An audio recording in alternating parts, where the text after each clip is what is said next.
একটু আবহাওয়া পরিবর্তন হলেই যাদের গলায় সমস্যা বা ঠান্ডা লাগার বালাই আছে তারা আমার অবস্থাটা বুঝবেন। আমারও ঠিক তাই হতো। কয়েকদিন পর পরই গলায় খুসখুস আর সর্দি যেন লেগেই থাকতো। কিন্তু গত কয়েকদিন ধরে আমি বেশ সুস্থ আছি। ম্যাজিকটা আসলে খুবই সিম্পল। কয়েকদিন ধরে নিয়ম করে প্রতিদিন সকালে এই কুসুম গরম জলে 1 চামচ মধু মিশিয়ে খাচ্ছি। বিশ্বাস করবেন না, এটা খাওয়ার পর শরীরে এমন একটা প্রশান্তি আর ফিলিংস হয় যা বলে বোঝানোর মতো না।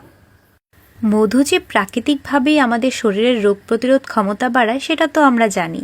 তবে এই মধুর স্বাদ আর ঘ্রাণটা এতটাই ন্যাচারাল যে খেলেই বোঝা যায় এটা একদম খাঁটি। এটা ছাড়া আমার এখন চলাই মুশকিল। এর স্বাদ আর ন্যাচারাল গুণাগুণ আমাকে এতটাই মুগ্ধ করেছে যে অর্ধেক শেষ হতেই আমি ভাবছি আবার অর্ডার করতে হবে, কারণ সুস্থ থাকতে খাঁটি মধুর কোনো বিকল্প নেই। নিজের যত্ন নেওয়া এখন আর কঠিন কিছু না। সকালের এই 1 গ্লাস মধু জলই আমাকে সারাদিনের জন্য চনমনে রাখছে। আপনিও কি এই সুস্থতার এই মিষ্টি অনুভূতিটা নিতে চান? আজই ট্রাই করুন সওদাগর কর্পোরেশনের মধু। যদি আপনিও আমার মতো একটা ন্যাচারাল সলিউশন খুঁজছেন প্রতিদিনের সুস্থতার জন্য, তবে চোখ বন্ধ করে এই মধুটা ট্রাই করতে পারেন। আমি তো নিজের জন্য আবার অর্ডার করছি, আপনিও দেরি করবেন না।